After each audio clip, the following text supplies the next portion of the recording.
अभिवादन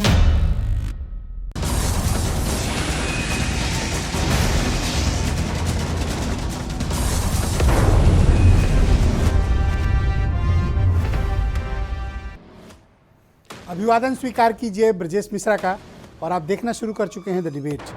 बहनों भाइयों, 2024 के चुनाव के पहले एक बड़ा मुद्दा उत्तर प्रदेश और पूरे देश में आ गया है, ज्ञानवापी का मुद्दा। अब ये मुद्दा ऐसा प्रतीत होता है कि अब आने वाले चुनाव तक इस मुद्दे को बराबर ऊर्जा मिलती रहेगी। इस मुद्दे को लेकर अब राजनीति भी शुरू हो गई है। अब तक कोर्ट कचहरी में ये मुकदमा लड़ा जा रहा था, अब राजनीतिक गलियारों में और पॉलिटिकल पार्टियों के बीच भी इस मुद्दे को लेकर खींचतान शुरू हो गई है। बहुत अरसे के बाद बीएसपी सुप्रीमो निकली और उन्होंने काफ़ी कुछ इस मुद्दे पर बोला है। विपक्ष की तरफ से समाजवादी पार्टी के मुखिया अखिलेश यादव का भी स्टेटमेंट आया है और कांग्रेस तो ताजमहल और कुतुब मीनार तक हिंदुओं को सौंपने की मांग कर रही है। आज की डिबेट बड़ी गंभीर और दिलचस्प है। बहन भाई, उत्तर प्रदेश की राजनीति में जब चुनाव नज़दीक हों या चुनाव आने वाले हों, उस वक्त उठ रहे मुद्दों पर हमेशा ध्यान रखना चाहिए। आपको पता चल जाएगा कि राजनीति के बयार किस दिशा में बह रही है। ज्ञानवापी का मुद्दा ऐसा प्रतीत होता है कि आने वाले लोकसभा चुनाव में ये सबसे बड़े मुद्दे के रूप में उभरकर सामने आने वाला है। अभी तक ये पूरा मुकदमा कोर्ट में सुना जा रहा था। काशी की कोर्ट से लेकर सुप्रीम कोर्ट तक ये मुद्दा सुना जा रहा था। वादी और प्रतिवादियों के बीच ये केस लड़ा जा रहा था।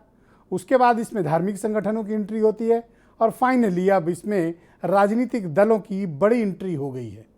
यानी ये मुद्दा उत्तर प्रदेश और देश के चुनाव में एक बड़ा गंभीर रुख अख्तियार करने जा रहा है। क्या ज्ञानवापी का मुद्दा बाबरी की राह पर है? जवाब हो सकता है हाँ। और अगर ऐसा हुआ तो इसके परिणाम क्या होंगे राजनीतिक तौर पर, सामाजिक तौर पर, इसका असेसमेंट करना अभी बाकी है। मायावती ने आज एक प्रेस कॉन्फ्रेंस बुलाई और एक मीडिया स्टेटमेंट जारी किया और उन्होंने कहा कि महंगाई, बेरोजगारी से ध्यान बटाने के लिए ज्ञानवापी का मुद्दा बीजेपी ने उठाया है। ये धार्मिक मुद्दे की आड़ में बीजेपी बाकी मुद्दों से लोगों का ध्यान भटकाना चाहती है। अखिलेश यादव पर भी उन्होंने नाराज़गी जताई। अखिलेश यादव का कहना है कि बीजेपी अपने सरकार के कामकाज में फेल हो रही है, अपने काम को बेहतर तरीके से अंजाम नहीं दे पा रही है, इसलिए मंदिर मस्जिद का मुद्दा बार बार उठाकर लोगों का ध्यान बांटने की कोशिश करती है। कांग्रेस की तरफ से कल मैंने जब डिबेट आयोजित की थी तो एक बड़ा महत्वपूर्ण बयान आचार्य प्रमोद कृष्णम का आया। चिंतन शिविर में भी गए थे। कांग्रेस के सीनियर लीडर हैं और प्रियंका गांधी के सबसे खास राजनीतिक सलाहकारों में से एक। वो 2 कदम आगे बढ़ गए। उन्होंने यहाँ तक डिमांड कर डाली कि ताजमहल और कुतुब मीनार तो हिंदुओं को सौंप दिया जाना चाहिए। यानी इस देश में हर शहर अब मंदिर मस्जिद के मुद्दे ही रहेंगे और चुनाव भी शायद उसी पे लड़े जाएंगे। अभी तक तो सत्ता पक्ष इसका स्वाद चख रहा था। अब ऐसा प्रतीत होता है कि विपक्ष की भी इस पर खासी दिलचस्पी है और विपक्ष भी इस पिच पर खेलने के लिए आतुर और आमादा है। तो क्या वाकई में ऐसा है? और अगर ऐसा हुआ तो यूपी के राजनीतिक परिणाम क्या होंगे? क्या इसकी किसी ने कल्पना की है? सामाजिक परिणाम क्या होंगे? ये भी देखना पड़ेगा। कल रात में 11:30 बजे इसमें एक और एंट्री हुई इस मामले में, all India Muslim personal law board की। उनका कहना है कि वो कानूनी तौर पर इस केस को लड़ेंगे और आज उन्होंने खासी नाराज़गी जताई कि इस पूरे देश भर में मुसलमानों को सताया जा रहा है, परेशान किया जा रहा है, रिलीजियस प्रैक्टिस भी बाधित करने की कई जगह कोशिश हो रही। आज हम इस विषय पर गंभीर चिंतन करेंगे, बात करेंगे और एक बेहतर समाधान निकालने की कोशिश करेंगे। आप कुछ बयान सुनिए। बीजेपी व इनके सहयोगी संगठनों द्वारा चुन चुनकर व खासकर यहाँ धार्मिक स्थलों को जो निशाना बनाया जा रहा है, एक धर्म समुदाय से जुड़े स्थानों के नाम भी एक एक करके जो बदले जा रहे हैं, तो इससे अपने देश में शांति, सद्भाव व भाईचारा आदि नहीं बल्कि आपसी नफरत एवं द्वेष की भावना ही पैदा होगी। ज्ञानवापी मस्जिद का और इस तरह के घटनाक्रम भारतीय जनता पार्टी जानबूझ करके करती है, या भारतीय जनता पार्टी खुद होती है या उसके हिडन या इंडिविजुअल मित्र होते उनके साथ, वो अपने अदृश्य मित्रों को भी आगे करती है। क्योंकि भारतीय जनता पार्टी जो बुनियादी सवाल हैं उनका जवाब नहीं देना चाहती। इसमें राजनीति करने का कोई विषय नहीं है, लेकिन इतिहास में कोई सच्चाई है तो वो जनता को हक है उस सच्चाई को जानने का। वो सच्चाई जनता के सामने आनी चाहिए कि आखिर क्या था, कि बहुत हमारे पास नई नई टेक्नोलॉजी हैं जिसके माध्यम से अब हम सिद्ध कर सकते हैं आखिर यहाँ पर 200 साल पहले 300 साल पहले क्या स्थिति थी। क्या मायावती के इस बयान को गंभीरता से लिया जाना चाहिए कि देश की शांति और सौहार्द खतरे में है? मायावती का ये स्टेटमेंट क्यों आया? अचानक से बहुत दिनों की चुप्पी के बाद इस प्रकरण पर उनका ओपन स्टेटमेंट आना राजनीतिक तौर पर बड़े आश्चर्य का विषय माना जा रहा है। इसके राजनीतिक निहितार्थों को भी हम आज समझने की कोशिश करेंगे। मनीष शुक्ला भारतीय जनता पार्टी से हैं, डॉक्टर एम एच खान जी मेरे साथ मौजूद हैं, उमाशंकर पांडे कांग्रेस से हैं, असीम वकार राष्ट्रीय प्रवक्ता और यूपी के प्रभारी हैं MIM के, और मनोज काका समाजवादी पार्टी से हैं, KP मलिक साहब जाने माने पत्रकार, और बीरेन्द्र सिंह जी हमारे स्टेट हेड। बहुत शुक्रिया और बहुत बहुत धन्यवाद। मनीष शुक्ला जी, कार्यक्रम की शुरुआत आपसे करना चाहता हूं और मेरा पहला प्रश्न है आपके लिए कि अब अपोजिशन आपके खिलाफ जमकर आरोप लगा रहा है कि महंगाई, बेरोजगारी और दूसरे मसलों से ध्यान भटकाने के लिए ज्ञानवापी का मुद्दा उठाया जा रहा है। देखिए ब्रजेश जी, ज्ञानवापी और काशी विश्वनाथ का प्रकरण 1669 से है और तब से समय समय पर ये विषय उठता आया। आज़ादी के पहले भी ये विषय उठा और 91 में वर्शिप एक्ट जब आया तो उसकी आड़ में मुलायम सिंह यादव ने माँ श्रृंगार गौरी की जो नियमित पूजा होती थी ज्ञानवापी परिसर में, उसको रोक दिया। और मायावती जी भी उस सरकार में साथी थी समाजवादी पार्टी की।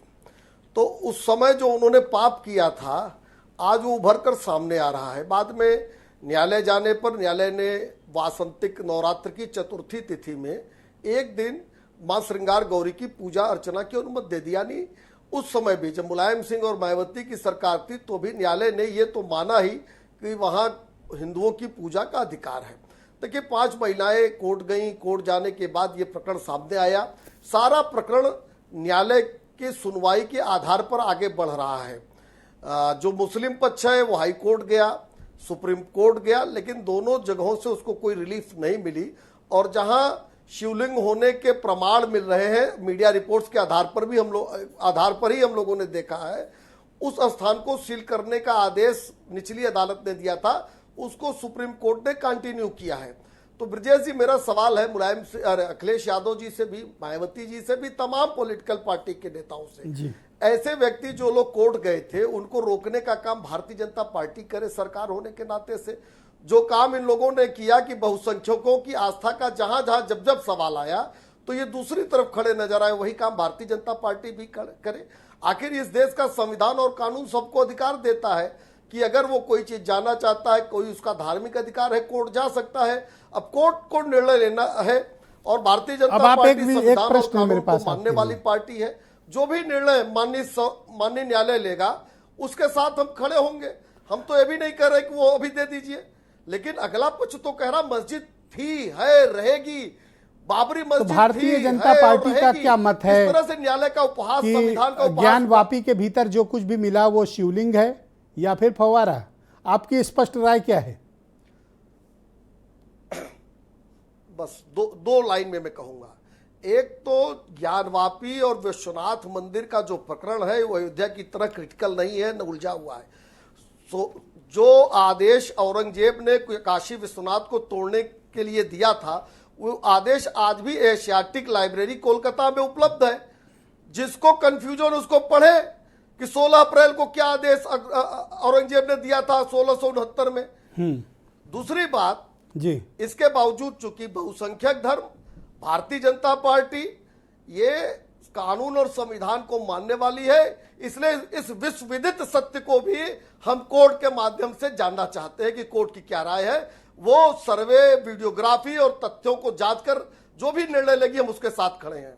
हालांकि मैं असीम वकार को इस डिबेट में आमंत्रित करता हूं। MIM के राष्ट्रीय प्रवक्ता और उत्तर प्रदेश के प्रभारी हैं। इस मसले को लेकर बहुत आज अपोजिशन भी एग्रेसिव हुआ है। मायावती जी का भी आपने स्टेटमेंट सुना होगा, अखिलेश जी का भी स्टेटमेंट और कल आप डिबेट में थे ही जब कांग्रेस के बड़े नेता ने एक बयान दिया था। अभी इस मसले को लेकर कानूनी पहलू क्या है और अब मुस्लिम पर्सनल लॉ बोर्ड की भी इसमें एंट्री हो गई है। आपको क्या लगता है कि ये महज ध्यान भटकाने की कोशिश है या वाकई इस मुद्दे में कोई दम है? किस मुद्दे में? इसी मुद्दे में कि वहाँ शिवलिंग है या फव्वारा? नहीं, देखिए, सबसे बड़ी बात कि पहले तो ये बता रहे हैं कि बाबा प्रकट हो गए, तो हिंदू धर्म के हिसाब से मैं हूँ मुसलमान, लेकिन मैं एक सच्चा और ईमानदार भारतीय हूँ। और हर भारतीय का यह फ़र्ज़ है कि अपने धर्म के साथ साथ अपने साथ के जो धर्म हैं उनके बारे में भी जानकारी रखिए, उनकी इज्जत और एहतराम कीजिए, जैसे मैं करता हूँ। मनीष शुक्ला जी बैठे हैं, ब्राह्मण हैं माशाल्लाह से, ब्राह्मण, कहा गया बाबा प्रकट हो गए। जितना मुझे पता है कि शिव स्त्रोत के हिसाब से 12 ज्योतिर्लिंग हैं। 12 मतलब 12, जो स्वयं प्रकट हो जाए, अपने आप प्रकट हो, उसको ज्योतिर्लिंग बोला जाता है। और जो मैन मेड हो, जिसको आदमी ने बनाया है, वो शिवलिंग बोला जाता है। 12 पहले से हैं। शिव स्त्रोत कहता है कि 12 ज्योतिर्लिंग है, 13वां नहीं हो सकता। और काशी विश्वनाथ का जो ज्योतिर्लिंग है वो सबसे सारे ज्योतिर्लिंगों में सबसे मुख्य है। शिवलिंग की आराधना पूजा अनंत काल से हो रही है, इस बात से कोई इनकार नहीं कर सकता। अब आपने एक और प्रकट करा दिया, 13वां। तो अगर इसको आपको ये प्रकट हुए, इसको आप प्रकट बोल रहे हैं, तो जो पहले से 12 हैं उनका क्या होगा? 13 कैसे हो गए? इसको मैं आपको इस तरह समझाता हूं, हिंदू धर्म के हिसाब से। मैं मुसलमानों में काफी आज पढ़ाई करके आए हैं। नहीं सर, हमारे क्या एक हमारा यकीन है, हमारा ईमान है कि मोहम्मद सल्लल्लाहु अलैहि वसल्लम इस्लाम के आखिरी नबी हैं। अब कोई नबी नहीं आएंगे, और अगर कोई अपने को नबी का दावा करता है तो वो झूठ है, वो झूठा है, नबी नहीं आ सकते। अब इसी तरह हिंदू मैथोलॉजी, सनातन मैथोलॉजी के हिसाब से, शिव स्त्रोत के हिसाब से 12 ज्योतिर्लिंग, 13वां नहीं आ सकता। अब मैं इनसे पूछ रहा हूं कि 13 आप पैदा किए दे रहे हैं। आप लोगों ने कसम खा रखी है कि अब आप हैंडपंप की पूजा करा देंगे, अब आप फव्वारे की पूजा करा देंगे। सर कुछ तो ख्याल रखिए सर, सबको दुनिया से जाना है। संभाल के बोलिएगा। नहीं, बिल्कुल संभाल के बोल रहा हूं, मैं तो एहतराम करता हूं, इज्जत करता हूं। मुस्लिम पक्ष कह रहा है वो फव्वारा है, पैदा किए जैसे शब्द मत बोलिए, वो फव्वारा है। तो प्रकट, आप, मैं तो कह रहा हूं प्रकट तो 12 हो चुके हैं। नहीं, मैं तो धर्म गुरुओं से कह रहा हूं कि आप सामने आइए, सभी हिंदू धर्म गुरुओं से कह रहा हूं, सामने आइए और बताइए कि अगर 12 हैं ज्योतिर्लिंग, 12 हैं पहले से प्रकट हो चुके, तो 13वां कैसे प्रकट कर रहे हैं ये लोग? तो एक काम करता हूं, जब मनीष शुक्ला कुछ कहना चाहते हैं मैं उनकी बात ले लूं और आपका जवाब दिला देता हूं। मनीष जी, आप कुछ कहना चाहते हैं, गो अहेड। मैं ये कहना चाह रहा था कि शब्द पैदा किया, इसको न प्रयोग करें, इससे भावना आहत हो रही है हमारी भी और बहुसंख्यकों को भी। दूसरी बात, इसी बात का झगड़ा है वहां, और एक फैशन हो गया है, जितने भी मुस्लिम पक्षकार होते हैं, इस्लामिक स्कॉलर होते हैं, वो हिंदू मैथोलॉजी पे ज्यादा ज्ञान देते हैं। कुरान, इस्लाम ये क्या कहता है विभिन्न विषयों पर, उनके बारे में कभी नहीं बोलते। नहीं सर, आप खाली इतना बताइए कि मैंने जो कहा है, मैंने जो कहा कि 12 ज्योतिर्लिंग है, आप इस पे क्या बोल रहे हैं? बात कह रहा हूं भाई, एक करके बोलते हैं, एक करके बोलते हैं, कंप्लीट हो जाने वन बाय वन। मैं कह रहा हूं ना कि ऑन रिकॉर्ड एक चीज मैंने बोला कि कोलकाता की एशियाटिक लाइब्रेरी में ये तथ्य मौजूद है, अभी भी औरंगजेब का वो फरमान मौजूद है जो 12 अप्रैल 1669 में औरंगजेब ने दिया था कि काशी विश्वनाथ तोड़ दिया जाए, और 4 सितंबर को उसको सूचना दी गई कि तोड़ दिया गया और मस्जिद बना दी गई है।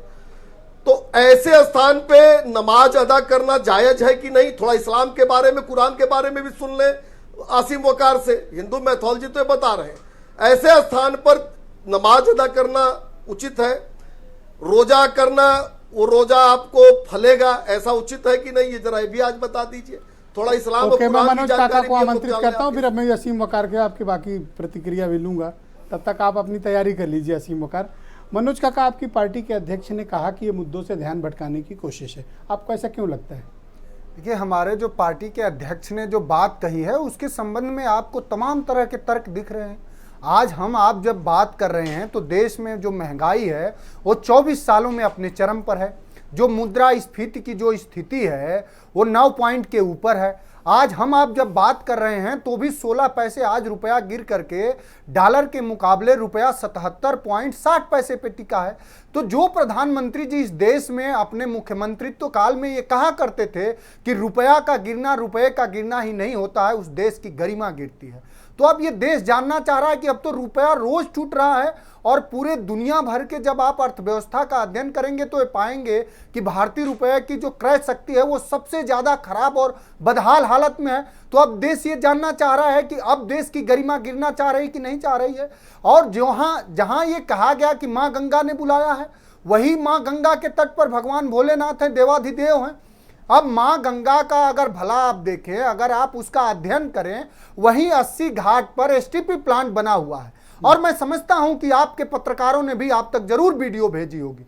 एसटीपी प्लांट जो पूरे शहर के गंदगी आती है 80 घाट पे, वहीं का एसटीपी प्लांट नहीं चल रहा है। और जो संकट मोचन मंदिर के जो महंत हैं, उन्होंने स्वयं अपने बयानों से, अपने सोशल मीडिया से दिखाया। तो ये हालात है। आपने मां गंगा, जो कोई भी शहर या कोई भी इतिहास सिर्फ स्मारकों से नहीं बनता है, उसके मायने होते हैं, उसके महत्व होते हैं। वही काशी विश्वनाथ मंदिर के कॉरिडोर बनते समय और मुक्तेश्वरानंद जी को, इतने बड़े धर्माचार्य हैं, सभी लोग मैं समझता हूं जानते होंगे, 300 से ज्यादा मंदिर तोड़े गए। तो वो तो किसी मुगल ने नहीं तोड़ा, वो भारतीय जनता पार्टी ने ही तोड़ा। अब हम पूछना चाह रहे हैं कि हमारी तो जो संस्कृति है वो ये है कि हम में तुम में खड़क खम में घट घट व्यापी राम है। तो उनमें भी राम थे, उनमें भी भगवान भोलेनाथ थे, आपने 300 मंदिर क्यों तोड़ा? तो सवाल ये है, महत्वपूर्ण सवाल करना चाहता हूं कि ज्ञानवापी में जो कुछ भी मिला है, समाजवादी पार्टी क्या मानती कि वो शिवलिंग है या फिर फव्वारा? देखिए, आपका जो सवाल है, समाजवादी पार्टी वही मानती है जो देश का संविधान मानता है। जो विषय, जो न्यायिक हो, जो सबजुडिस हो, जिसके कमिश्नर ने, जो अब ये देखिए कोर्ट ने जो मुख्य कमिश्नर नियुक्त किया उस कमिश्नर को ही हटा दिया। अब दोनों कमिश्नर हैं अजय सिंह और विशाल सिंह।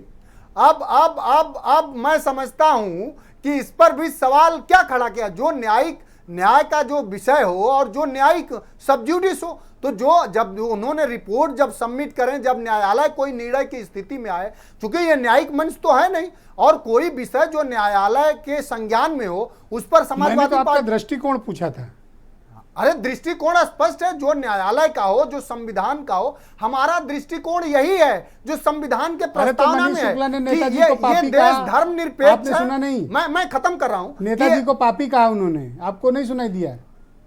देखिए, मनीष शुक्ला के पार्टी जो है, इनकी विचारधारा यही है। देखिए, साफ साफ कह रहा हूं कि ये उत्तर प्रदेश में गोकशी पर रोक लगाएंगे, और यहीं बिहार में जब सैयद राजा, हमारा बॉर्डर है, उसके पार करेंगे, जहां 15 साल से सरकार में है, तो वहां खूब खुलेआम गोकशी होगी। और आसाम के इनके मिनिस्टर ये बयान देंगे कि हम कभी भी गो मांस कम नहीं होने देंगे। तो इनके विचार और बिहार में पूरी भारतीय जनता पार्टी के बहुत फर्क है। इन पर किसी तरह से भरोसा नहीं किया जा सकता। धन्यवाद। उमाशंकर पांडे जी, ज्ञानवापी में जो मिला है वो शिवलिंग है या फिर फव्वारा? ये पहला प्रश्न।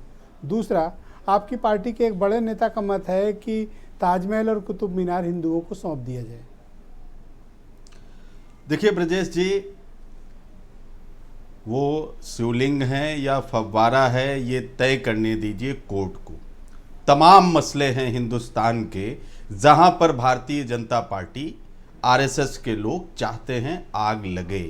जब आग लगेगी तो तवा गर्म होगा और भारतीय जनता पार्टी की सत्ता की रोटी सेकी जा सकेगी। ये लगातार इसी प्रयास में है। और चूंकि उत्तर प्रदेश और 4 अन्य राज्यों के चुनाव अभी संपन्न हुए हैं, उसमें इन्होंने देखा कि इनकी लोकप्रियता में भारी गिरावट आई है। और इनके इंटरनल सर्वे में जो मुझे प्रतीत होता है ये आया है कि सिर्फ ये आग लगाकर ही आप रोटी सेक सकते हैं, दूसरा रास्ता आपके लिए आग बन जाएगी, क्योंकि सब्जी से लेके डीजल पेट्रोल हर जगह महंगाई की आग लगी हुई है। तो ये इसलिए चुनाव खत्म हुए और आपने देखा ब्रजेश जी की पूरे देश में आग लग गई। हर जगह आप देखिए कुछ ना कुछ रोज हो रहा है। अभी मैं आसिम वकार जी को भी सुन रहा था, वो ज्योतिर्लिंग और शिवलिंग की बात कर रहे थे जी। और मैं एक चीज उन्हीं के संदर्भों में मैं जरा मनीष जी से भी पूछना चाहता हूं। ज्योतिर्लिंग के बारे में हम लोग भी जानते हैं, 12 ज्योतिर्लिंग हैं, और तो फिर ये 12 ज्योतिर्लिंग का नाम जानते हैं क्या मनीष जी? बता पाएंगे? अगर बताएं तो मैं समझूंगा कि ये शिव भक्त है। उसी बनारस में सैकड़ों शिवलिंग कॉरिडोर के नाम पर तोड़ दिए गए और वो सड़कों पर बिखरे पड़े थे। तब क्या भारतीय जनता पार्टी की आस्था नहीं उबाल मार रही थी? क्या वो शिवलिंग नहीं? हम लोगों ने तो कण कण में भगवान माना है, और लिखा भी है, ओम पूर्णमदः पूर्णमिदं पूर्णात् पूर्णमुदच्यते पूर्णस्य पूर्णमादाय पूर्णमेवावशिष्यते। ईश्वर एक है, पूर्ण है। अगर उस पूर्ण में से पूर्ण आज को भी प्रवचन निकाल का दिया कोई जाए, कंपटीशन चल रहा है? नहीं ब्रजेश जी, मैं चूंकि हम लोग अपने धर्म में आस्था रखते हैं, भगवान शंकर हमारे आराध्य देव हैं, मेरा तो नाम भी उमा शंकर है, पार्वती और शंकर। तो अगर इस तरीके से उनके नाम पर राजनीति करके भगवान के द्वारा ही बनाए हुए लोगों को आपस में लड़ाकर सत्ता की पर रोटियां आपके एक सेकी नेता जाएंगी, हैं, वो तो निश्चित। ताजमहल और कुतुब मीनार हिंदुओं को सौंपने की डिमांड कर रहे हैं। देखिए, ये लोकतंत्र है। मैंने वो डिबेट सुनी थी ब्रजेश जी, और उन्होंने कहा कि ये कांग्रेस का नहीं, ये मैं बोल रहा हूं, कांग्रेस का ऐसा कैसे कि जब आप कांग्रेस का प्रवक्ता कहेगा, फिर कांग्रेस भी नहीं बोल रही है। आपने ब्रजेश जी उनसे 2-3 बार ये प्रश्न किया था। तो आप तो प्रवक्ता हो, आप ऑफिशियली बताओ कि आप भी डिमांड करते हो कि ताजमहल सौंप दिया जाए, कुतुब मीनार सौंप दिया जाए। देखिए, इस देश में संविधान है और संविधान की व्याख्या के लिए जब कोई जवाब न सूझे तो संविधान की आड़ ले लो। नहीं ब्रजेश जी, ऐसा नहीं है, ऐसा बिल्कुल नहीं है। कांग्रेस पार्टी ने हमेशा, अच्छा, मैं ऐसा करता हूं, आपके मित्र डॉक्टर एमएच खान को आपको थोड़ा सा मोहलत दी जाए। एक बार ये, अब आप संविधान की आड़ ले। नहीं ब्रजेश जी, एक बार ये 12 ज्योतिर्लिंगों के नाम तो अभी मनीष पूछ लूंगा। कोई यहाँ पर पूछ तो लीजिए, अभी गूगल करने लगेंगे कि कोई परीक्षा चल रही है, वाइवा हो रहा है किसी का। मैं डॉक्टर एमएच खान को आमंत्रित करता हूं। भाई खान साहब, बहुत शुक्रिया, आज तो बहन जी आ गई मुसलमानों के सम्मान में, मैदान में आ गई हैं। मनीष जी गूगल मत करिए। नहीं, वो जो बात उन्होंने कहा है वो सत्य कहा है। मुसलमानों के पक्ष में नहीं है, न हिंदुओं के पक्ष में है, वो संविधान के पक्ष में है कि देश कैसे चलेगा। आप एक दूसरे की भावना को भड़का के काम करना चाहते हैं तो नहीं चलेगा। देखिए, ये मनीष जी अभी कह रहे थे कि मुलायम अखिलेश यादव, मुलायम सिंह यादव और बहन जी के नेतृत्व में वो माँ श्रृंगार गौरी का आदेश किया गया था। तो मैं पूछता हूं कि 2017 में भारतीय जनता पार्टी की सरकार आई थी, ये शासनादेश था, कोर्ट का फैसला नहीं था, शासनादेश था। तो भारतीय जनता पार्टी ने उस शासनादेश को क्यों नहीं रद्द कर दिया? नहीं रद्द किया। और देखिए, मैं फिर वही बात कर रहा हूं, न फव्वारे का बात है न शिवलिंग की बात है। ये जो पिटीशन दाखिल किया गया उस पर बात करिए। पिटीशन दाखिल करने के बाद देखिए 1937 में दीन मोहम्मद बनाम सरकार के मुकदमा कायम हुआ था। उस वक्त ये मुकदमा खारिज कर दिया गया था। क्या नाम है आपका, ये जो मस्जिद और इसका मसला है वो खारिज कर दिया था। लोअर कोर्ट ने उस मुकदमे को ओवर रूल कर दिया, सुना ही नहीं, उसको देखा ही नहीं। आप कहिएगा तो मैं पूरा उसका वर्डिक्ट, उसका आदेश आपको दे दूंगा मैं। सवाल इस बात का है कि जब आप मुकदमा जिस चीज का चल रहा है, हम आपसे पूछ रहे हैं आपका नाम क्या है, आप कह रहे हैं हम इस्माइलगंज के रहने वाले हैं। अरे भाई, नाम पूछ रहा हूं, नाम बताओ। कोर्ट को ये आदेश दे करके कि उस पे फोटोग्राफी हो, यह गलत किया है। ये फोटोग्राफी नहीं होनी चाहिए थी। आपसे जो 5 महिलाओं ने डिमांड किया था वो ये किया था कि हमको रोज पूजा करने, अर्चना करने दिया जाए। तो आपने किस हिसाब से आपने फोटोग्राफी का आदेश दे दिया? कोर्ट का आदेश गलत है। तो ये जो आप सर्वे की बात कर रहे हैं खान साहब, ये सर्वे किस कानून के तहत गलत आप मानते हैं? फोटोग्राफी की गई है, सर्वे किस कानून के तहत गलत है? ये नहीं होना चाहिए। आप बिल्कुल गलत है, बिल्कुल गलत है। जो पिटीशन में कहा गया है कि हमको पूजा अर्चना करने दिया जाए, तो कहां से ये शिवलिंग और फव्वारा कहां से आ गया? ये बीच में कहां से आ गया बताइए जैसा। आप पिटीशन के ऊपर बात करेंगे कि पिटीशन से बाहर बात करेंगे? अच्छा, ये शासनादेश है, और शासनादेश भारतीय जनता पार्टी ने क्यों नहीं रद्द कर दिया? वो एनजीओ फिर उठ खड़ा हुआ है। रात में एक मीटिंग हुई एनजीओ की, all India Muslim personal law board की। अब वो कह रहे हैं कि अब इस मामले में हम कानूनी लड़ाई लड़ेंगे। और मुसलमानों के साथ बड़ा अन्याय हो रहा है। ये मुस्लिम पर्सनल लॉ बोर्ड को आज याद आया। नहीं, मुस्लिम पर्सनल लॉ बोर्ड हो चाहे जो भी बोर्ड हो, हम उसकी बात नहीं कर रहे हैं। उनको जो करना करे, हम तो तथ्य पे बात कर रहे हैं मिश्रा जी। आज तथ्य पर जरा सा हमको मौका दीजिए और जरा सवाल जवाब कर लीजिए। ये जो पटिशन हुआ है, इस पटिशन पर शासनादेश था कि नहीं एक दिन खाली पूजा किया जाएगा, तो शासनादेश भारतीय जनता पार्टी क्यों नहीं लाई? शासनादेश से वो निरस्त भी हो सकता था कि रोज पूजा करो, रोज अर्चना करो, लेकिन ये फोटोग्राफी, ये न्यायालय ने गलत किया है। दूसरी बात, फोटोग्राफी को कहा गया था कि ये छुपा के रखा जाए, इसको आउट नहीं होना चाहिए। एक तीसरा आदमी जाकर वहां बताता है और उसके बाद उसको शिवलिंग घोषित कर दिया जाता है। तो ये एकदम से न्यायालय जनता के मुंह में, जनता की आंख में धूल झोंक रही है। न्यायालय तमाशा बन के रह गया है। लगता है इनको भी राज्यसभा में जाना है। बाकी विषयों जिला जज हैं, इनको भी राज्यसभा में जाना रहता है। केपी मलिक साहब मेरे साथ मौजूद हैं, बहुत ही जाने माने पत्रकार हैं। मलिक साहब, क्या आपको भी ऐसा प्रतीत होता है कि ज्ञानवापी का मामला अब बाबरी वाली टाइमलाइन की तरफ बढ़ रहा है? देखिए ब्रजेश जी, अगर आप देखें, भारतीय जनता पार्टी का जो सबसे बड़ा मुद्दा था राम मंदिर का, वो समाप्त हो चुका है। तो भारतीय जनता पार्टी एक उस प्रकार के मुद्दे की तलाश में है जो उसकी 2024 के लोकसभा चुनाव में मदद कर सके। ज्ञानवापी उसके लिए एक बहुत मुफीद और बहुत बढ़िया मुद्दा है। एक बात तो ये है। दूसरी बात, आपने देखा होगा कुछ दिन पहले कोशिश की गई थी कि ताजमहल को भी मुद्दा बनाया जाए, लेकिन वो टाई फीस हो गया मुद्दा, और उसमें और लोगों को सच्चाई पता चल गई जिनको नहीं भी पता था, जो सिंपैथी मिल रही थी। और जयपुर की महारानी ने कह दिया था कि वो तो हमारा महल छीन लिया था शाहजहां ने और हम लोग विरोध नहीं कर पाए क्योंकि हमारे ऊपर दबाव था। वो ये भी पता लग गया कि इस एक जज साहब ने ऐसी डांट लगाई कि वो मुद्दा ही खत्म हो गया। उस समय पे बहुत अच्छा प्रॉफिट उस राज परिवार ने किया था। एक बात ये हो गई है। लेकिन ज्ञानवापी मुद्दा जो है, मस्जिद का मुद्दा, बहुत बढ़िया है ये, और मुझे लगता है भारतीय जनता पार्टी के लिए 2024 में बहुत बढ़िया मदद ये करेगा। एक दूसरी बात मैं ब्रजेश जी कहना चाहता हूँ, जो हमारी इसी आपकी डिबेट में पिछली बार खान साहब से भी बात हुई थी कि बहन जी कुछ बोल नहीं रही थी और हमें डाउट था कि शायद भारतीय जनता पार्टी मिश्रा जी को या बहन जी को राज्यसभा भेजने की बात कर सकती है। तो आज ये जाहिर हो गया है कि बहन जी का और सतीश मिश्रा का नाम दूर दूर तक नहीं है, इसीलिए बहन जी ने आज मोर्चा संभाल लिया है। दूसरी बात यह है कि हमारे मित्र पुराने वकार साहब यहाँ बैठे हैं, जिन्होंने हमारे ऊपर आरोप लगाया था विधानसभा चुनाव के दौरान। आज उन्होंने जिस प्रकार से 12 शिवलिंगों का ज्ञान दिया है, मैं तो खैर जाट आदमी हूँ, बहुत ज़्यादा पूजा पाठ और इस तरह की ज्ञान की बातें मुझे पता ही नहीं है।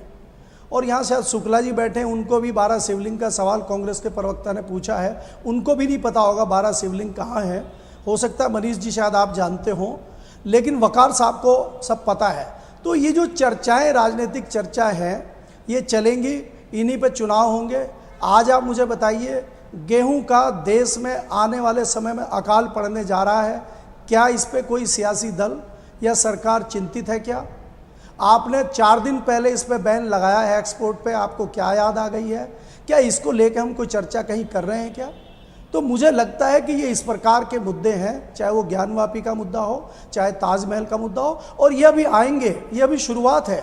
भारतीय जनता पार्टी ने अपना पूरा शेड्यूल तैयार करके रखा है कि इस तरह के मुद्दों पे ही चुनाव जीता जाएगा। आपको याद होगा पिछले चुनाव में भी उत्तर प्रदेश में चाहे कैराना हो, चाहे मुजफ्फरनगर हो, चाहे बाकी चीज़ें हों, इस तरह के मुद्दे भारतीय जनता पार्टी लेके आई थी और वो जानती है कि उसको सफलता किस प्रकार से मिलेगी। इसीलिए वो तमाम राजनीति और सियासत इन्हीं मुद्दों पे करेगी। ऐसा प्रतीत होता है कि 2024 में ज्ञानवापी का मुद्दा एक बड़ा मसला बनकर उभरेगा?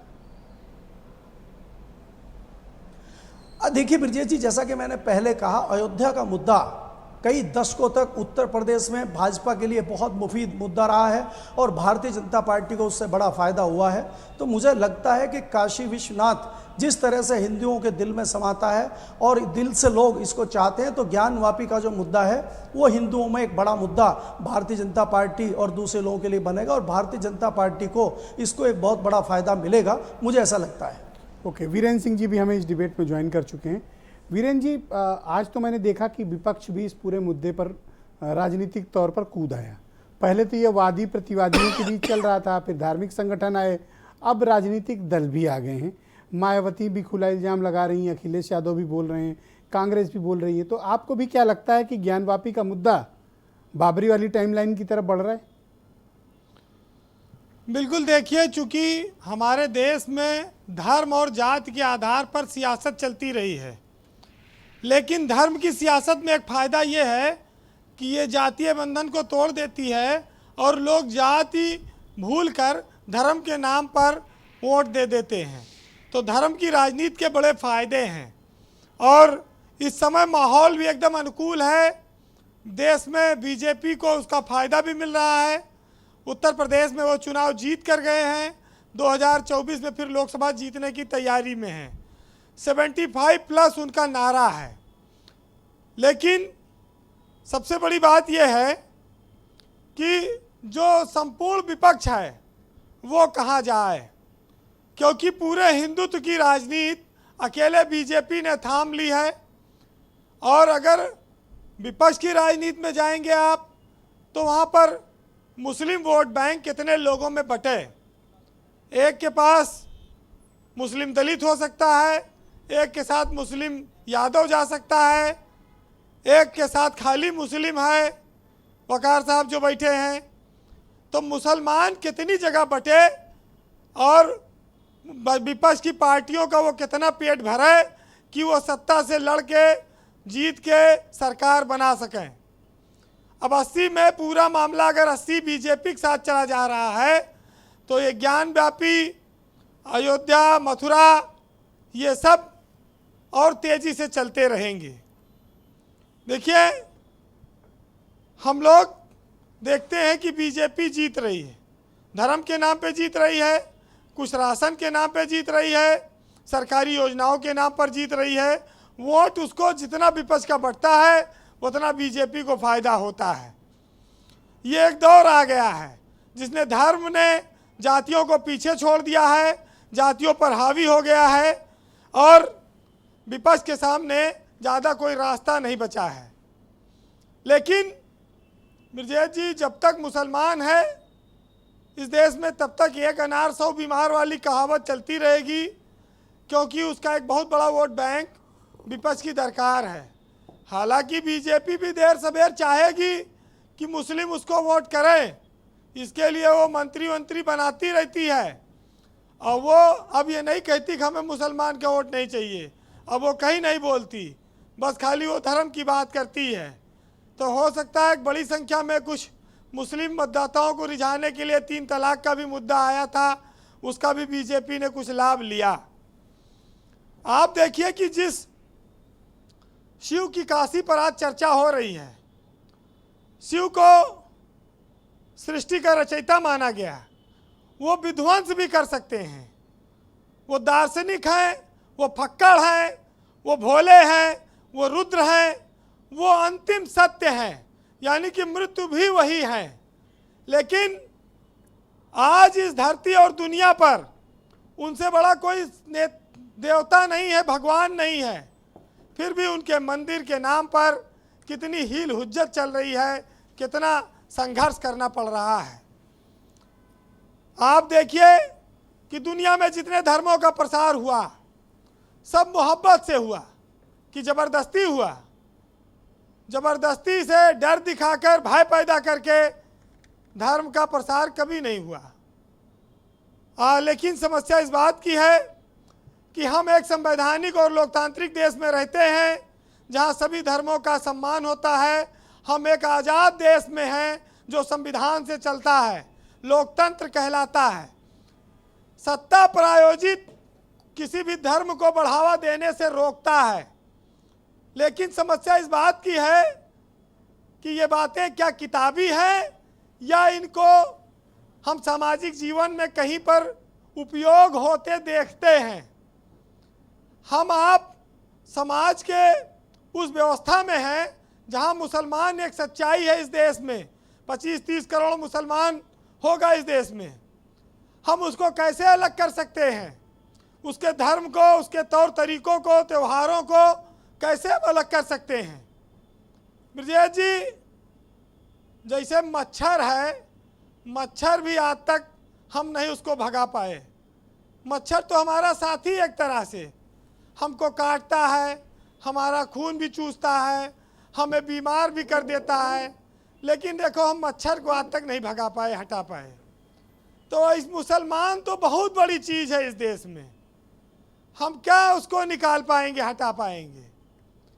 तो ये भारतीय दर्शन है जिसमें कहा गया है शैव, शाक्त, वैष्णव, ये 3 सबसे बेहतरीन बहसें रही हैं और उनकी जो जीवन शैली रही, परंपराएं रही, उनको जीवन का जो नज़रिया रहा उनके प्रति, इसमें से आज हम किस मार्ग पर जानना चाहते हैं, किस मार्ग पर जा रहे हैं। जो भारतीय दर्शन है वो यही है तीनों का जी। लेकिन चूंकि एक उन्माद, एक हवा, एक माहौल बन गया है तो उस पर बात होगी, बहस होगी, लाजमी है। लेकिन एक चीज़ ये जान लीजिए कि मिट्टी का जो मटका होता है और जो परिवार और समाज की कीमत होती है, इसको सिर्फ बनाने वाला जानता है, इसको तोड़ने वाला कभी नहीं समझ सकता। इसलिए इस समाज को बनाए रखना है और इस समाज की भाईचारे को बनाए रखने की भी हम पर, आप पर, सब पर जिम्मेदारी है। सभी धर्मों को स्वतंत्रता पूर्वक पूजा पाठ करने की आज़ादी ही संविधान है और उस आज़ादी के तहत किसी को यह न महसूस हो कि इस धर्म की वजह से हमारे ऊपर अन्याय हुआ। यही मानवता है, यही इंसानियत है। तुलसीदास ने रामचरितमानस में लिखा कि परहित सरस धर्म नहीं भाई, पर पीड़ा नहीं मम अधिमाई। परहित से बड़ा संसार में कोई धर्म नहीं है। दूसरों पे उपकार करने से और दूसरों को पीड़ा पहुंचाने से बड़ा कोई अधर्म नहीं है। इस एक लाइन ने पूरे जीवन के दर्शन को बदल सकती है अगर लोग इसको अपनाएं और माने। बहरहाल मैं 4 लाइनें पढ़ूंगा, सुनिएगा, आनंद लीजिएगा जी। कि नसों में दौड़ते खून का जुदा न रंग रखा है, दिया रब ने वही नक्शा, वही हर अंग रखा है, वही सूरज, वही मौसम, हवाएं, धूप, पानी दी, तो हमने सोचो क्यों, फिर अपने सोचने का ढंग जुदा रखा है। जी, बहुत बहुत शुक्रिया आपका वीरेंद्र जी, बहुत बहुत धन्यवाद अपनी बातें रखने के लिए। बहुत शुक्रिया। बहनों भाइयों, आज हमने कू ऐप पर एक प्रश्न पूछा आज की परिचर्चा को लेकर कि ज्ञानवापी मामले को लेकर मुस्लिम वोट बैंक के लिए विपक्ष क्या कोई नई रणनीति तैयार कर रहा है। तो अंशुल लिखते हैं कि सत्ता पक्ष और विपक्ष दोनों बेहद संजीदा हैं, मुस्लिमों के वोटों की बात के लिए बात उन्हें उठानी पड़ेगी। रोहित सोलंकी लिखते हैं कि ऐसा लगता है कि 2024 के लिए ज्ञानवापी मुद्दा लाया गया है, रोजगार और बेरोजगारी की बात कोई नहीं कर रहा है। मनीष शुक्ला का मैं रुख करता हूं, भारतीय जनता पार्टी के प्रवक्ता हैं। मनीष जी, ऐसा आरोप लग रहा है कि भारतीय जनता पार्टी इस पूरे मुद्दे का राजनीतिकरण करके, ध्रुवीकरण करके चुनाव में इस्तेमाल करना चाहती है। देखिए ब्रजेश जी, चर्चा के पहले दौर में इस बात को तो मैंने क्लियर किया, मैं फिर से रिपीट करता हूं कि देश का संविधान सभी व्यक्तियों को इस बात की इजाजत देता है कि अपनी धार्मिक जो क्रियाकर्म है उसको करने के लिए अगर कहीं रोका जाता है तो उसके लिए कोर्ट जा सकता है।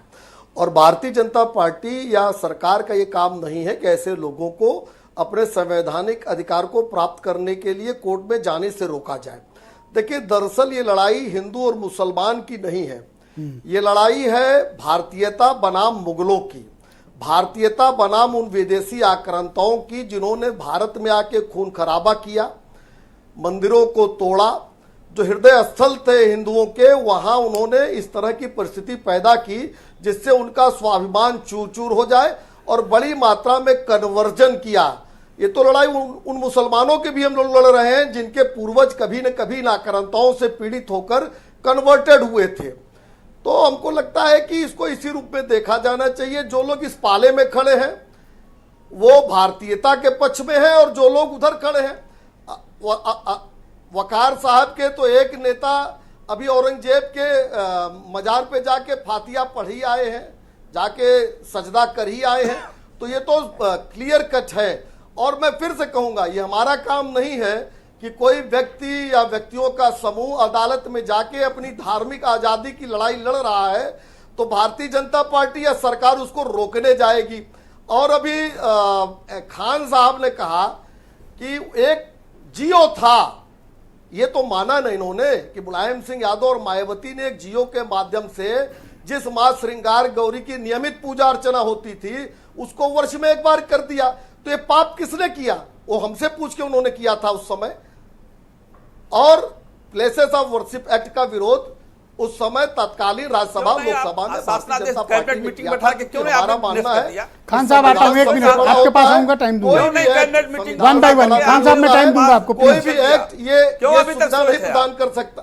क्यों सोए थे खान साहब? 1 मिनट आपका काम था ये कोर्ट का सब कोई अपनी अपनी बात रख ले। एक सेकंड रुक जाइए, भी चिल्ला रहे हैं खान साहब रुक जाइए, आता हूं आपके पास। रोक दिया और जब लोग गए हैं कोर्ट तो मायावती जी को बड़ी पीड़ा हो रही है, अखिलेश जी को पीड़ा हो रही है। ये पीड़ा यही मैं कह रहा हूं कि आप लोग औरंगजेब के समर्थक मत बनिए, आप लोग बाबर के समर्थक मत बनिए। आपका उनसे कोई लेना देना नहीं है। असीम वकार साहब, औरंगजेबी खून है ना बाबर का खून है जो अभी उनके मनीष साथ शुक्ला खड़े जी हो कह रहे रहे हैं। थे कि आप लोग औरंगजेब के समर्थक।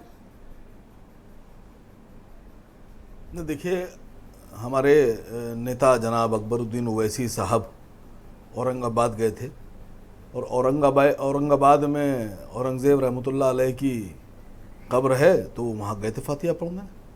इनको एतराज तो सबने देखा, एतराज है इनको। नहीं, एतराज करें, कोई फर्क नहीं पड़ता। इनके एतराज करने से क्या फर्क पड़ता है? लेकिन जो सच्चाई है उस पर ये बात नहीं करने पर तैयार है। मैंने इससे पहले जो बोला था उसके बाद एक और चीज़ बोल रहा हूँ। देखिए, कोई भी ना हिंदू ना मुसलमान, कोई भी नहीं चाहता है कि आपस में दंगा हो। भाई, देश में कर्जे पे आप बात करेंगे नहीं कि देश पे कितना कर्जा हो गया, महंगाई पे आप बात करेंगे नहीं, बेरोजगारी पे आप बात करेंगे नहीं, नौकरियों पे आप बात करेंगे नहीं, और जो मुद्दे आप उठा रहे हैं उन पे अगर आपसे बात करो तो आप उस पर बात नहीं करेंगे।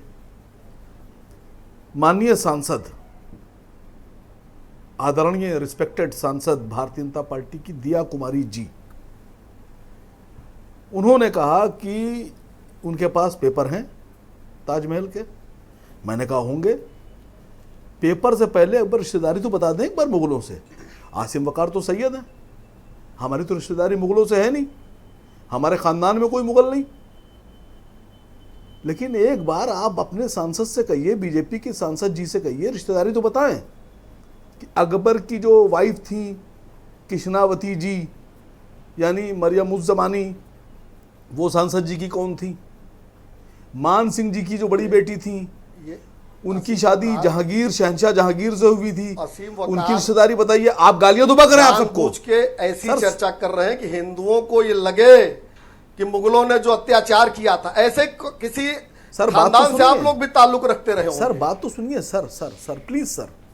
देखिए, अगर बोले और वो लड़ाई भी हम लोग लड़ रहे हैं। सर मुगलों से मत जोड़िए अपने को। नहीं सर सुनिए तो, मुगलों से मत जोड़िए अपनों को। सर सुनिए तो बात। किसी जमाने में अत्याचार हुआ होगा पूर्वजों पर। सर आप बुरा मत मानिए, बात तो पूरी सुन लीजिए, इसके बाद बोलिएगा तो और कड़वा बोलिएगा, फिर आप और थोड़ा सा नाराज होकर बोलिएगा। देखिए, मैंने तो कहा मेरी तो कोई रिश्तेदारी है नहीं उनसे। हम कतई नहीं कड़वा, मेरी रिश्तेदारी नहीं है सर उनसे, मुगलों से। आप बता रहे हो अकबर, आप कह रहे अत्याचार हुआ। सुनिए सर, बाजार भी लगाया करता था, हमें पता है कि उस समय अत्याचार हुआ था। बात तो सुनिए, हिंदुस्तान पे अत्याचार हुआ था, हमें पता है। अरे हमें पता है कि महिलाओं के साथ क्या किया था औरंगजेब ने। अब आप आ गए आरएसएस पैटर्न पे चिल्लाते रहेंगे। अब तैमूर ने क्या किया था? देखिए, आप कुरैश के भारतीयता पर हमला मत करो। सुनिए, अकबर की शादी राजपूतों में, जहांगीर की शादी राजपूतों में अगर जुल्म हुआ था तो साथ में कैसे रहे? साथ में कैसे रहे? मान सिंह जी मुगलों का कमांडर, जय सिंह जी मुगलों का कमांडर के साथ क्या किया, ईश्वरी सिंह जी मुगलों कमांडर। सर सब तो कमांडर थे मुगलों के, सब तो मुगलों का आखिर तक साथ रहे, बहादुर जफर तक।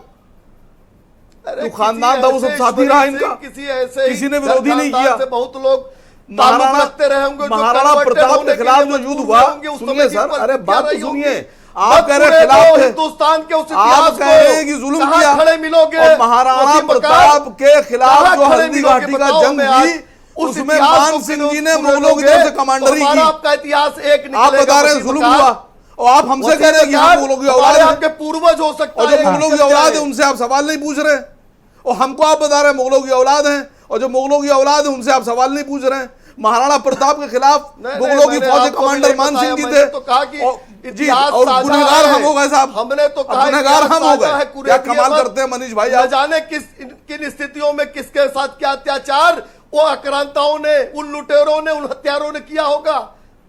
तो वो आक्रांताओं के साथ मान सिंह जी क्या कर रहे थे, बताइए जरा एक बार। राजा बहारमल क्या कर रहे थे भाई, राजा जय सिंह क्या कर रहे थे, मिर्जा राजा आप क्या कर रहे थे आक्रांताओं के साथ? बुरे हम लोग हैं साहब, कह रहा हूं क्यों प्रसन्न आप मलाई काटेंगे, आप मलाई काटेंगे, आप रिश्तेदारी करेंगे और बुरे हम लोग हैं। क्या कमाल कर दिया सर आपने, इतिहास में जब खड़े हो कमाल करते हैं सर आप, कमाल। आपको सलाम कर रहे हो, छोड़ दीजिए उस विषय को। आप देखिए, आप पास जवाब नहीं बचा कोई, अब आप बहुत परेशान हो एकदम अंदर से बस। अरे हाँ, जवाब दे रहे हैं। मेरी रिश्तेदारी कहाँ है सर, मेरी रिश्तेदारी कहाँ है? औरंगजेब रिश्तेदारी वो तो आपकी पार्टी में। मैं तो ये कह रहा हूं, मैं तो आपको कह रहा हूं। और जो लोग गए या जो लोग कन्वर्टेड हुए, न जाने किन परिस्थितियों में हुए होंगे, हम तो उनकी भी लड़ाई लड़ रहे हैं। कहां कन्वर्ट हुए, अपना कहां कन्वर्ट हुए? साथ रहे, आखिर तक साथ रहे। महाराणा प्रताप के खिलाफ मानसिंह जंग लड़ रहे थे, राजा मानसिंह जंग लड़ रहे थे मुगलों की तरफ से, कमांडर थे उनके, और राणा प्रताप को उन्होंने हरा दिया। आप गाली हमें बक रहे हैं साहब, जानता है मतलब लड़ाई लड़ेंगे मानसिंह जी मुगलों की तरफ से, जो औरंगजेब रिश्तेदारी करेंगे मानसिंह जी, गाली आप हमें बकेंगे। क्या कमाल कर रहे हैं सर आप, कब्र पे जाके फातिया पढ़ रहे हैं, उनमें कितने ओरिजिनल मुगल हैं, कौन कहां से आए सबको पता है सर। मैं तो सम्मान कर रहा हूं, मैं तो सम्मान कर रहा हूं, मैं तो कह रहा हूं कि अनंत काल से पूजा हो रही है ज्योतिर्लिंग की, आप मुझे गाली बक रहे हैं सर। मैं तो ये चाहता हूं, मैं तो कह रहा हूं 12 ज्योतिर्लिंग है में कन्वर्ट हुए थे, किन 13वां कैसे प्रकट कर रहे हैं आप मुझे गाली बक रहे हैं। में मंदिरों पर हमले कर दिया सर आपने, किन लोगों ने किए थे, उनके साथ ये सवाल तो आपको उठाना चाहिए था, रिश्तेदारी मत जोड़िए उनके साथ। सर ये सवाल तो आपको उठाना चाहिए था, हिंदू धर्म गुरुओं को, आचार्यों को उठाना चाहिए था, जो आसिम वकार उठा रहे हैं। गाली आप हमें बक रहे हैं सर, कमाल कर दिया सर आपने। अरे हमने एकदम कतई गाली नहीं दिया, हमारी तो संवेदना आप जैसे लोगों के साथ है। संवेदना किस बात, मतलब फव्वारे को भी आप पुजवा देंगे अब, कमाल कर दिया सर आपने, कमाल कर दिया आपने। मतलब हिंदुओं को इतना फायदा उठा रहे हैं आप।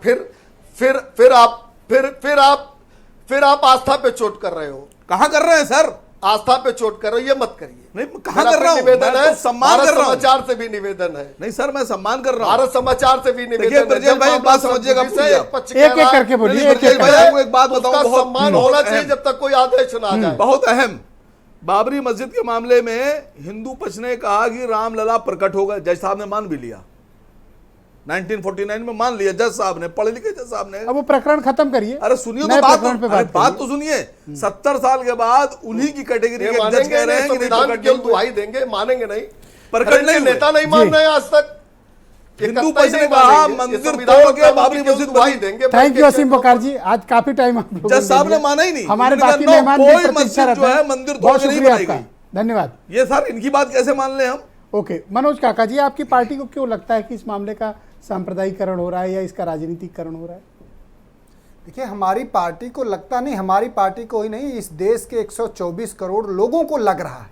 जब इस देश के 124 करोड़ लोग ये खोज रहे हैं कि जिस सरकार को सरकार में लाने के लिए जो लोग जिन धर्माचार्य लोग ये पढ़ते थे कि जब सरकार आएगी तो डीजल पेट्रोल 35 रुपया लीटर होगा, अच्छे दिन आएंगे, वो देख रहे हैं कि डीजल पेट्रोल 100 रुपए के पार हो गए। लोग अब खोज रहे हैं, इस देश के लोग खोज रहे हैं, समाजवादी पार्टी नहीं, इस देश के लोग खोज रहे हैं कि कौन नेता थे जो ये भाषण देते थे। महंगाई पर या बेरोजगारी पर देश में कोई बड़ा आंदोलन अभी तक तो अपोजिशन द्वारा देखा नहीं। नहीं, समाजवादी पार्टी ने हमेशा महंगाई, बेरोजगारी, चूंकि लोगों अगर की है जो- महंगाई बेरोजगारी जो- तो सड़क पे आइए ना आप लोग। जो लोगों के जीवन के जरूरी सवाल है, आपने विगत 5 सालों में भी देखा होगा, समाजवादी पार्टी ने हमेशा बुनियादी सवालों को लेकर के सड़क पे रही है। और फिर आपसे कह रहे हैं, हमारे नेता अभी देखे होंगे, चंदौली गए हुए थे, चंदौली में एक बेटी के साथ क्या हुआ, सिद्धार्थनगर में क्या हुआ, आपने देखा होगा, इलाहाबाद जो संगम और धर्म की नगरी है वहां पर क्या हुआ आपने देखा। वो रिपोर्ट आई है कि पहले बलात्कार किया गया और फिर हत्या कर दी गई 5-5 लोगों की। तो जो सरकार अब ये लोग, आपने कहा, अब लोग जानना चाह रहे हैं कि जो प्रधानमंत्री जी ये भाषण देते थे कि काला धन आएगा 15-20 लाख तो यूं ही चला जाएगा, अब 15-20 रुपए नहीं है लोगों के खाते में। अब आपको मैं बता रहा हूं, इकोनॉमिक्स टाइम्स की रिपोर्ट है कि जो जनधन खाते खुले हैं उसमें 85% में चवन्नी नहीं है जी। तो ये सवाल है शंकर जी, अब इसी उत्तर इस मसले का निपटारा कैसे किया जाए, लोग जब खड़े होते कि वहां शिवलिंग है या फव्वारा? देखिए ब्रजेश जी, मैंने पहले भी कहा या कोर्ट का इंतजार करें? हाँ बिल्कुल, राम मंदिर पर भारतीय जनता पार्टी ने अपनी सरकारें बनाई, लेकिन क्या राम मंदिर के निर्माण के लिए भारतीय जनता पार्टी ने कुछ किया था क्या, सिवाय दंगे करवाने के और आग लगाने के? निर्णय न्यायालय का हुआ और उसको पूरे देश ने स्वीकार किया। ऐसे जितने भी मसले हैं, मसले होते हैं, मसले पड़ोसियों में भी होते हैं, मसले धर्मों के बीच हैं, मसले जातियों के बीच है। तो आपका सुझाव क्या है कि इस मुद्दे पे क्या करना चाहिए? वो उस मुद्दे को संविधान और कानून को न्यायालय के माध्यम से निर्णय लेने दीजिए, मतलब कानून अपना काम करे। लेकिन जो जनता के असल मुद्दे हैं जिनसे भाजपा भटकाना चाहती है, आलू, ब्रजेश जी मैं आलू की बात कर रहा हूं, आलू की डिमांड पूरे देश में आधी हो गई क्योंकि आलू इतना महंगा हो गया है कि सबके बस की बात नहीं है। सब्जियों की डिमांड घट गई है, दालों की डिमांड घट गई है, डीजल और पेट्रोल की डिमांड घट रही है। क्यों? इतना महंगा है, नहीं इतना महंगा है, हर कोई आज अफोर्ड नहीं कर पा रहा है। डीजल, पेट्रोल, रुपए की कीमत, बेरोजगारी, आप देख लीजिए। और इनके मनीष शुक्ला बहुत जल्दी इस विषय पर डिबेट करेंगे, बाकी विचार भी सम्मिलित करेंगे, थोड़ा वक्त का अभाव, प्लीज कोऑपरेट। एमएच खान साहब, बहन जी को ऐसा क्यों लगता है कि धार्मिक भावनाओं को भड़काने का कोई बड़ा षड्यंत्र चल रहा है, जैसा कि उन्होंने आज अपने स्टेटमेंट में कहा? नहीं, बिल्कुल सही कहा उन्होंने। मैं आपसे वही बात कर रहा हूं, आप भी उस चीज को संज्ञान में नहीं ले रहे मिश्रा जी। मेरा आपसे आग्रह है कि कल भी आपने समय नहीं दिया था, आज भी समय अरे बोले आप, प्लीज बोले आप, प्लीज संज्ञान लीजिए उस चीज का। पिटीशन किस चीज पर दाखिल किया गया? साहब आप हर बार यही बात बोलते हैं, ये बाकायदा आपकी बात पहुंचती है। 5 महिलाओं ने पिटीशन दाखिल किया है कि हमको पूजा अर्चना करने दिया जाए। इसको हिंदू मुसलमान, इसको फव्वारा और शिवलिंग क्यों बताया जा रहा है? ये कौन लोग कर रहे हैं? अभी रिपोर्ट भी दाखिल नहीं हुई है। और मलिक साहब जो बता रहे हैं कि बहन जी को राज्यसभा और इसकी चिंता थी, अरे भाई मलिक साहब, आपको याद होगा बहन जी ने राज्यसभा से जब 3 साल उनका बाकी था और ऊना कांड हुआ था, ऊना कांड के बाद अपने दलित समाज के लोगों के लिए हित में उन्होंने राज्यसभा से इस्तीफा दे दिया था। बहन जी के लिए कोई राज्यसभा एमपी कोई मामले नहीं रखता है। 4 माह ये लालच बताइए कि हाँ बहन जी को लालच थी राज्यसभा 4 माह राज्यसभा का 3 साल बाकी था, वो ने इस्तीफा दिया। और जनहित की समस्या मुद्दा बहन जी उठाती रहती है, उठाना चाहिए भी और सबको उठाना चाहिए। आज भारतीय जनता पार्टी बेनकाब हो चुकी है। मैंने आपसे कहा कि ये शासनादेश था, भारतीय जनता पार्टी ने शासनादेश क्यों नहीं रद्द किया? ये जवाब नहीं दे पा रहे हैं मनीष शुक्ला जी। शासनादेश रद्द किया क्यों नहीं किया आपने? ओके खान साहब, आपने प्रारंभिक चरण में भी ये बात कही थी, फिर दूसरी बार आपने ये बात की, अब मैंने आपको पर्याप्त मौका दिया। केपी नहीं किया जी, अभी भी कुछ बचा है तो कह दीजिए। नहीं, मैं यही कह रहा हूं कि क्यों नहीं शासनादेश रद्द किया? ये जो पिटीशन है इस पर क्यों नहीं बहस हो रही है? केपी मलिक साहब, शिवलिंग पर बहस हो रही है। अच्छा मैं एक काम करता हूं, आपके कट्टर दुश्मन केपी मलिक को बुलाता हूं। रुक जाइए, आप क्योंकि उनको देखते ही भड़क जाते हैं। भाई डोंट नो कि ऐसा क्या कॉम्बिनेशन दोनों में है। अरे भाई मलिक साहब, ये क्यों नाराज कर दिया आपने हमारे खान साहब को? देखिए ब्रजेश जी, आप देख रहे हैं कि बहन जी पिछले कुछ सालों से, कुछ महीनों से किस तरह से मुखर होके विपक्ष की भूमिका निभा रही हैं, ये जग जाहिर है। नहीं दिया मलिक जी, इसीलिए बताइए। खान साहब कह रहे हैं कि राज्यसभा बहन जी से का इस्तीफा उन्होंने दिया था, नहीं दिया था? पुराना कार्यकाल याद दिलाया तो वो नहीं है, कि जब उन्होंने वो नहीं है राज्यसभा बहन जी। से इस्तीफा दे दिया था। वो मुझे भी याद है और मैं लगातार पार्लियामेंट कवर कर रहा हूँ। बहन जी ने क्यों इस्तीफा दिया था, क्या मैं वो जग जाहिर है। लेकिन पिछले कुछ सालों से, कुछ महीनों से बहन जी किस तरह से विपक्ष में भूमिका निभा रही हैं, उसकी मैं बारीकी में नहीं जाना चाहता हूँ। दूसरी बात यह है कि जिस प्रकार से भारतीय जनता पार्टी सियासत कर रही है और तमाम ये जो विपक्षी दल हैं एक दूसरे पे आरोप प्रत्यारोप कर रहे हैं, इससे यह है कि भारतीय जनता पार्टी सही रास्ते पे जा रही है और विपक्ष आपस में ऐसे ही लड़ता रहेगा और भारतीय जनता पार्टी अपनी सफलता प्राप्त करेगी। वो अभी और भी कुछ नए मुद्दे लाने वाली है। जिस प्रकार से हमारी सूत्रों से बात होती है दिल्ली में, ये लगातार 2024 तक सीरीज चलेगी मुद्दों की और विपक्ष ऐसे ही आपस में भटकता रहेगा। और जो मेन मुद्दे हैं, जैसा कि मैं आपको पहले भी कहा था, चाहे वो शिक्षा का मुद्दा हो, बेरोजगारी का मुद्दा हो, महंगाई का मुद्दा हो, उस पर कोई चर्चा ना हम और आप चैनल पे करेंगे, ना बाकी जगह होगा, ना मीडिया उठाएगा, हम इसी में लगे रहेंगे। बहुत बहुत शुक्रिया आपका। मेरा बहुत- कहना ये जी। है ब्रजेश जी, मुद्दे यही चलेंगे और सियासत ऐसे ही चलती रहेगी। बहुत बहुत शुक्रिया। मैं आप सबका बहुत धन्यवाद प्रकट करता हूं कि इस बेहद महत्वपूर्ण सामाजिक परिचर्चा में आप सबने अपनी अपनी राय रखी, आप सबने अपने अपने विचार और पक्ष प्रस्तुत किए। बहुत शुक्रिया, धन्यवाद। और आप सभी का भी बहुत बहुत शुक्रिया इस कार्यक्रम को देखने के लिए। नमस्कार।